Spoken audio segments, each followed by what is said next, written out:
This was a pretty lackluster conference with only one real gem revealed, Wolfenstein 2: The New Colossus.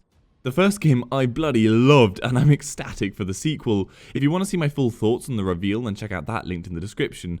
But sadly, this was kind of the highlight of the entire conference. Bethesda only announced a few other things like The Evil Within 2, which admittedly will get people excited.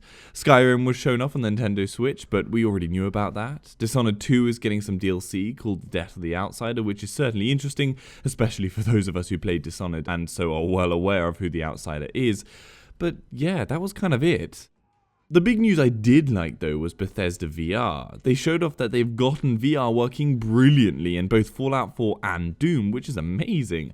This really is the best thing on VR I've seen yet, and could be the thing that starts to make VR sell better than it has before. These are two huge titles, and if indeed you can play the entire games like normal, but just in VR mode, then it'll be epic. I really want to try it out.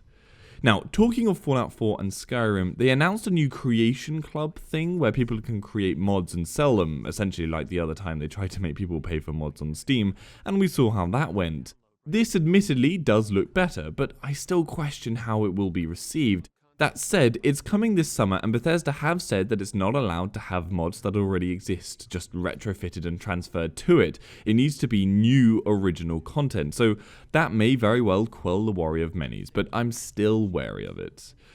Overall, people seem to be rather disappointed in this conference. Whilst Wolfenstein is going to be amazing, everything they showed off was just a sequel of building on something they've already created. There was nothing new, nothing innovative and exciting that we haven't seen from them before, so yeah, that's why people didn't receive the conference well. Anyway, for coverage of all other E3 news, be sure to stick to my channel as I'll be covering everything of interest there throughout the E3 period. See you later.